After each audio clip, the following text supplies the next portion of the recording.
What is going on, everybody? We're just getting the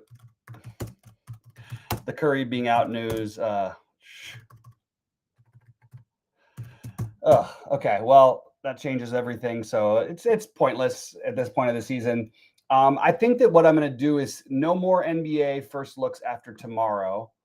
No more. We'll do the live before whenever we can with the baseball, but it's and then I'll always do that for the premium, but it just doesn't make sense. The first looks are just getting a little bit with baseball coming up. Also, we'll focus on baseball for the first looks for sure. There's actually some strategy and stuff now. It's just sort of total crapshoot. So I'm going to share my screen. I'm only going to be here for about 15 minutes. So please give us a like and subscribe, all that stuff. But we have a, this is the biggest I'm playing, the last really big day of my NBA season.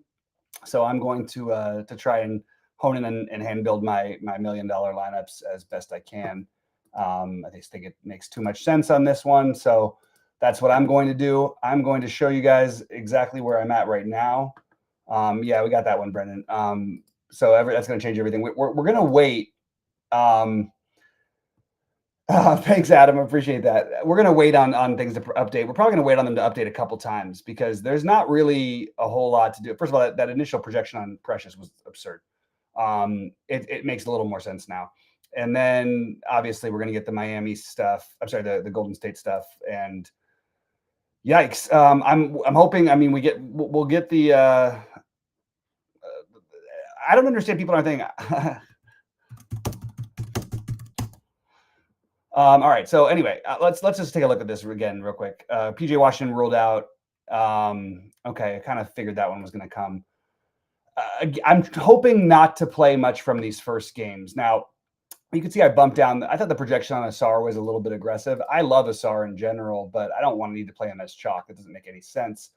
I script for big tournaments for large field lottery stuff, but I'm going to hand build my millionaire maker ones. I appreciate that though. Thanks for the kind words.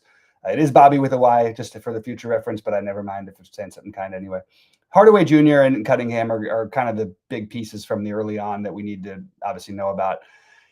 Detroit needs to try and win as many games as they can, so I'm assuming that if Cade's good to go, he's going to play. Tim Hardaway Jr. doesn't really resonate with me either way. In fact, I will probably just cross him out. I just think there's too much late news. We already got Washington out for Dallas. I think Dallas is going to look a lot better than they do right now, just for value. The hard part to get away from for me at the first runs, and again, these are old exposures. This is before we got Mitchell Robinson out. This is before we got Steph out, and we still haven't gotten the updated projections on that. So we're gonna try and figure that one out as best we can. Appreciate you guys. Thanks. Okay, look. So Keldon Johnson and Castle and Vassell, I all actually have them. I have interest in all three of them. I did drop the projection a little bit on Champagny. I can argue to do it even a little bit more. I don't really want any of this. What I do want is some Keldon Johnson. I guess he's my number one. Castle and Vassell are very close for me. Again, forget the exposures where they're at now. They're going to change. And if Cade's a go, it's going to be hard to ignore Cade in such a good matchup at home when he's been just carrying the ship the whole time. So I'm trying to figure out exactly what to do because I'd like to wait as much as possible, but we are starting to get some news in. Brandon Williams is in. I already mentioned that Washington is out. But like we have some of these later games, and again, you guys know, just talking about it from a strategy standpoint, and that's also a good matchup for Orlando. But I'm trying to go underweight. I just think that there's going to be news that's going to be more effective. It's also an Orlando back-to-back, which is a little bit, little cause for concern. All right, but let's talk about the later things that we're looking out for. I think Oklahoma City sits basically everybody who's questionable. Maybe one of them sneaks in. That's the main piece of why I don't want to do anything this early. They're going to look great, and I bumped up every player that's not questionable on OKC as one of the things to do today. I just think that you got to assume, like, what are we playing? There's literally nothing for them to play for. Would they try to leave it? Even their bench is good enough. Who cares? Like, I just don't see any reason why they have to do anything at all here whatsoever. So I'm almost going to pretend like these guys are out. I might even raise these projections a little bit more. I think somebody might want to get Jalen Williams back in shape, but I don't think they're going to play any real minutes. I'm going to try to avoid it, and I will be heavier on the guys. You can see I bumped this up a pretty hefty amount Hartenstein. I don't need to go that heavy, but let's wait and see. We may not get that. We're probably not going to get that news for a little while. So that's going to make OKC with potentially the best value maybe get overlooked a little bit on the slate unless you plan for it. I also raised Sacramento because we don't know about Monk. It is a back-to-back for them. They're in must-win territory in general. So I did bump them up a little bit as well. I also prefer bumping the later games. Portland, I went across the board and bumped everybody a little bit, hoping this game stays close. I'm getting to probably a little too much of Avdia. A lot of it, I like Avdia a lot. But there's just enough mouths to feed, but it doesn't matter because I'm not going to end up with these exposures once I rerun things after lock. The point is to try and postpone as much as you possibly can. It's so true, people, Team Underground. They do it on our site too. They're trying to ask me questions on our site. And I'm like, we've done the same thing every day for years. I'm trying to do the best I can, but I'm always getting messages and they're ones that I want to address, but I can't try and do both. So probably should ignore it, turn everything off. But certain things also I've had to wait for a few times. And sometimes I get some notifications that come through faster on my phone than I do on my computer for some reason. I still haven't figured out that little chestnut yet. Yeah, I like Cleveland a lot here too. I feel like the projections are a little bit lower. Now, again, a team, the worry here is we'll just jump to the NBA standings page because it's that time of the year. They're 4.5 up on the Celtics, who've been red hot. I think it's close enough to where you're still trying to win games with who's ever out there. I can't say they have nothing to play for the same way that the Thunder have nothing to play for, like literally nothing to play for, except for getting your guys some run, get those backups some run, and those are the guys who I think end up playing tonight. I just don't see why they wouldn't. Shea is playing for an MVP, so he may play, and he's going to look like a good play as well. Let me just check where I have him. He's not even questionable. He's just supposed to play. I think I'm going to end up bumping him up even more because I do think that we're going to end up with a slew of value that some we haven't even come across yet. So I'm going to bump him up a little bit more, just in thinking that we might get these guys to sit. Now, if that doesn't, I'll go back and change it. But either way, it buys me time. We have Utah with Clarkson questionable. I hate this. I want to I do not want this much Walker Kessler. I've seen them lately. I've seen what Utah is doing. I saw it last night with Toronto and with Washington, pulling out all your players in a close game. It's just danger. Now, if it's a blowout, they probably get their normal run. If it's not, they probably have less upside. And these minutes, I'm not buying that. First of all, we have Keontae George at 24 minutes. You're going to tell me he's projected at 33 fantasy points. What the hell is going on with this projection? That's what is going on, right? Like this is crazy.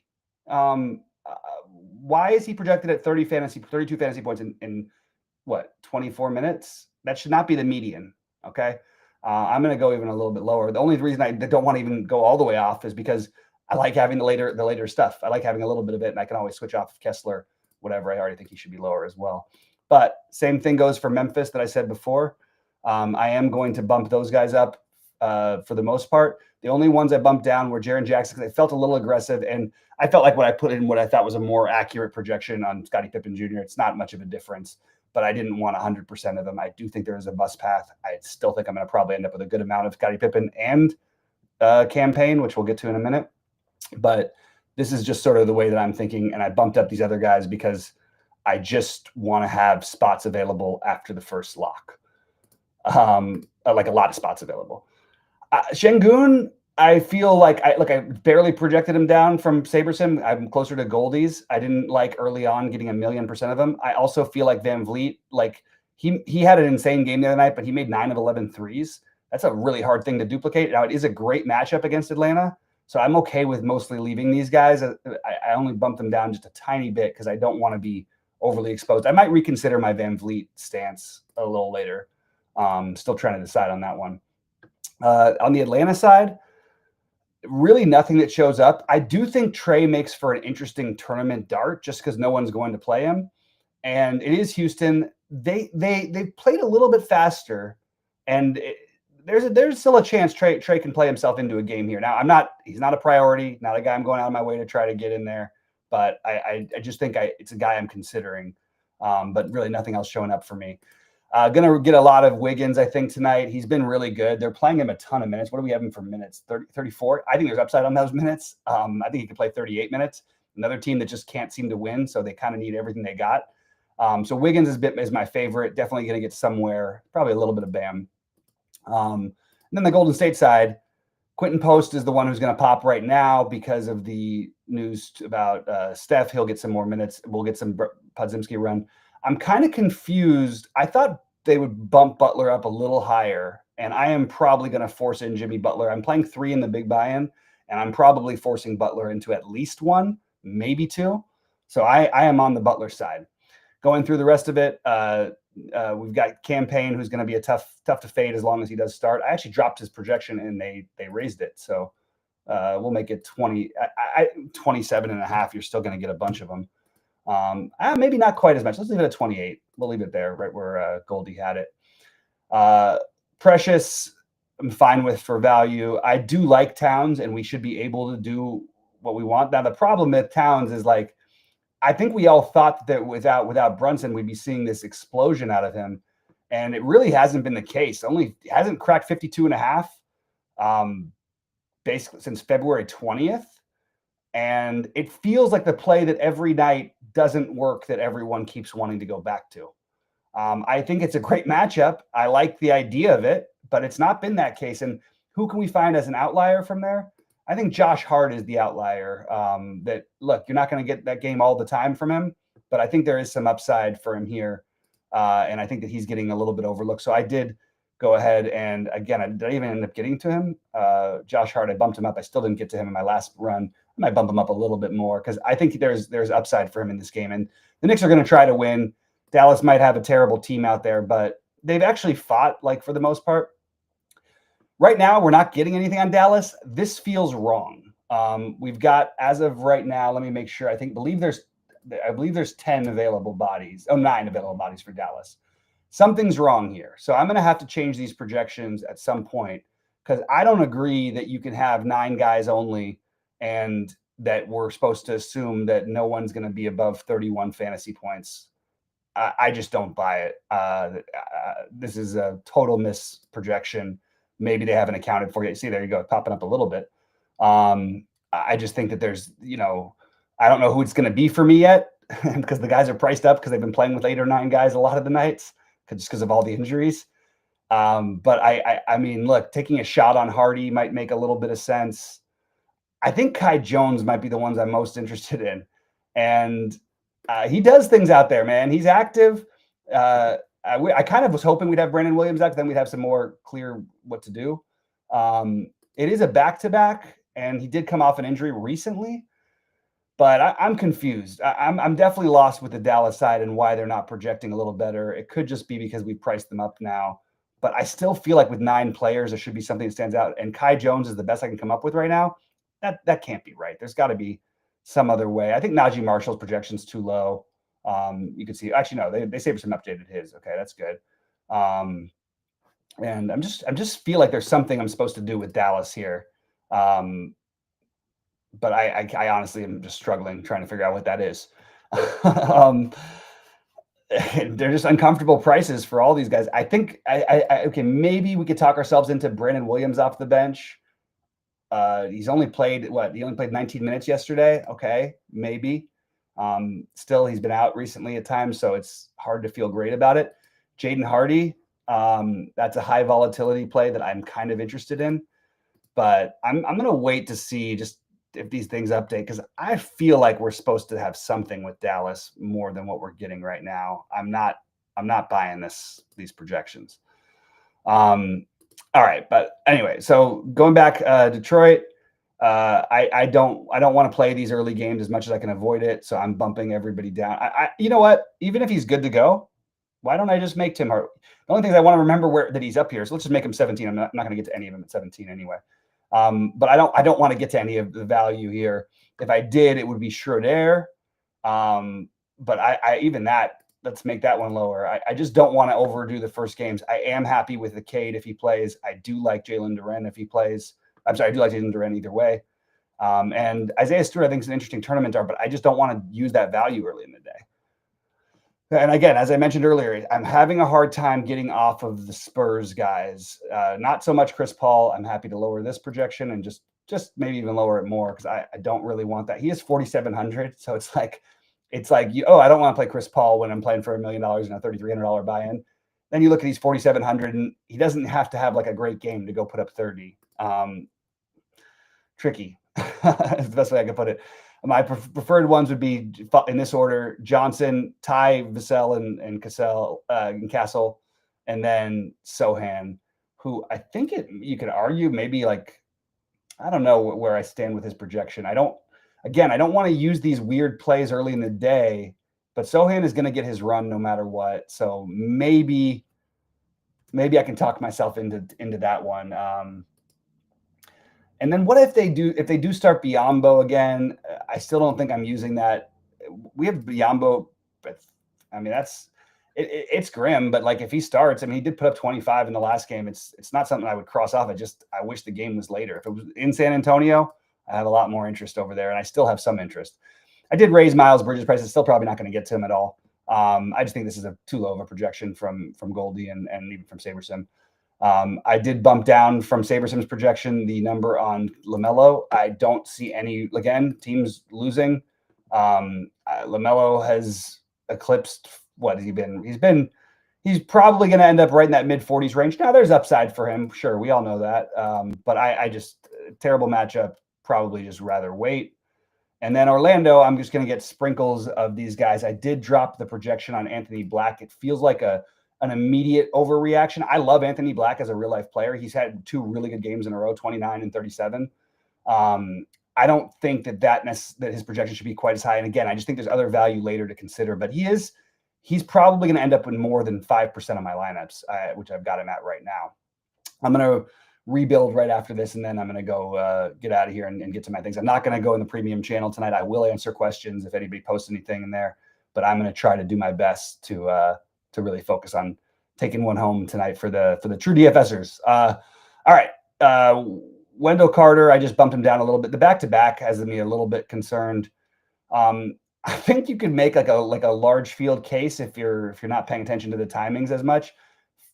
I don't think you can for Corey Joseph, but I'm just trying to figure out what I want to do, because I think Black's going to be over-owned, but I think that he's still a reasonable play. And super get weird. No, I think that's probably it pretty much. So I'm going to rebuild with the tweaks that I've made, see where we're at, run this in, and go from there, and then probably get out of here in a little bit. If anybody has any questions, feel free to fire them in. So Mark's worried Castle could be limited. I think it's a fair concern, like about any of these really bad teams. Like, what are we doing at the same time? When you're going to have Wembanyama in your life for the next million years, they're going to try and keep both these guys as long as possible, because obviously Castle's awesome. Are we sure we don't want to keep seeing him go crazy? Maybe on the road is the reason not to. I think it's a fair concern, and I hear you, and I'm okay with the idea of fading Castle. Playing Marshall and Dinwiddie, I don't care about Yahoo.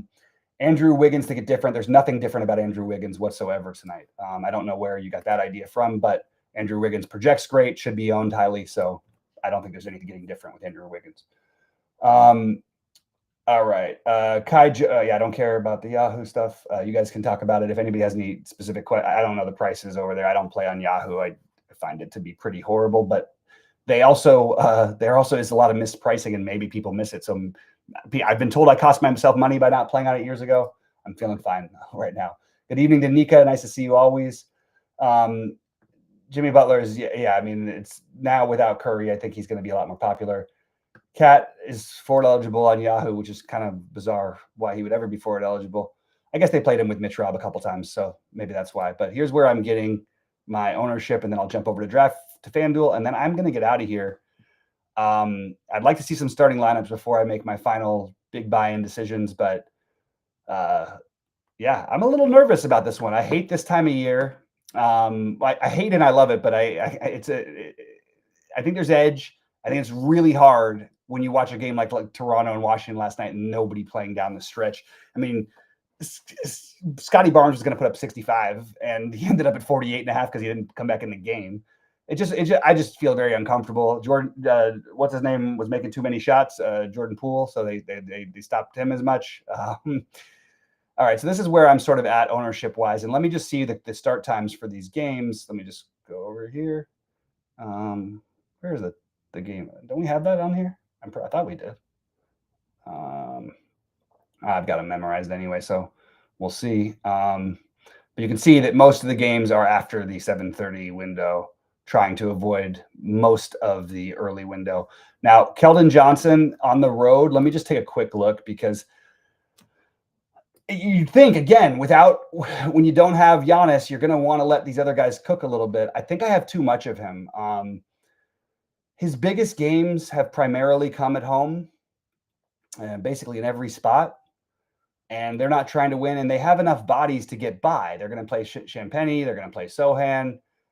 It just feels like bench players from the first game, but I do like Keldon Johnson in this matchup. I want to make that clear. I just feel a little weird about it. And somebody's going to have to help me with the Asar Thompson. I like Asar Thompson very much as a player. I cannot figure out why he's projected to hit a number he hasn't hit in like a month. Just as a median. All right. So, look, you can see mostly late. Cade Cunningham, one of the ones who's showing up still from the early window. That's pretty much Asar Thompson still showing up a little bit. I don't mind a little bit. I just don't want this 20. I'll be less than the field. Let's put it that way. I don't really understand that projection. I do like Asar Thompson, and I think he can put up 40. It wouldn't surprise me. I still don't feel like that's his median number. Yeah, so mostly, again, getting little bits of Castle, little bits of Chris Paul, and mostly trying to avoid the first couple games. I'll move over to FanDuel, where I'm a little more willing to gamble with it tonight, because I'm not playing that. Let's see. Okay, let's do that. And then I'm just going to rebuild. I've already made some changes, and we'll see what we're getting on FanDuel. My guess is it's going to be a whole hell of a lot of campaign, maybe even like 98%. No, so Danny, good question. So depending on the size of the slate, at 9 or more, sometimes at 8 or more, but at 9 or more, SaberSim usually goes to 49K as the minimum. I always, when I'm editing after lock, I usually put 49K. This time of year, I don't worry about it as much, because they're going to optimize you anyway, and the late swap is really where these slates are won. And I don't feel like we need to worry about it so much. Also, there's going to be that weird random slate where actually, like one of those 5 gamers or something where everybody's sitting, where like leaving a little bit on the table is actually going to make some sense. In basketball, never try to, but if it ends up there, if you're running your stuff, that's where it is. Appreciate that, Team Underground. Mark's playing SGA. Sounds good to me. I think it's going to be pretty easy to do. And this is what I'm getting for FanDuel after making a few tweaks. Sort of what you'd expect. Again, I'm not understanding this Keontae George projection. I also think Clarkson's more likely to sit than not. Paul, Castle, Vassell, Barnes, Biyombo. Yep. Exactly what you'd expect from San Antonio. Again, playing for nothing. Let me just see where they're at the standings in terms of getting the better lottery odds. It's not quite that time yet, but yeah, they're not going to move. They've been playing well. That's the problem. They need to try to move back. This is a game where they could try to just they need to make sure that the Blazers don't go beneath them. It's tough. Tough to love too much of it, but this is where I'm at right now on FanDuel. Again, way too much Walker Kessler in my opinion. I'm going to drop this projection. I still think I'm okay with like a tiny bit of it. I just think it's really ambitious to assume the minutes. I mean, we've seen him pulled out of games that got too close. We've also seen him completely smashed, but it's been a few weeks. And as you know, Utah fighting for the lottery balls. They don't really need to do anything. They're going to be there. That's the thing. They can try to win, actually. If there was one team, the Wizards is a little tighter. But the Wizards and Jazz are going to have the same number of balls. So I'm thinking that, maybe they could let it go. So that's why I feel very wishy-washy on them. We have seen them, though, take players out in those close games before. It seems like a good time to see what you got, show off Kessler a little bit more in case you want to make a trade in the offseason. That's probably where they're at. Anyway, I appreciate everybody very much. Give us a like on the way out here. And should be worried if only one 10 p.m. player in your lineup. I'm not going to do that, but no, I wouldn't. I don't know if you should be worried, but I'm not playing that way, AJ. Thanks. Appreciate the kind words, Mark. Good luck to everybody. Give us the like, the subscribe, and hopefully we can come back $1 million richer. Good luck to everybody tonight.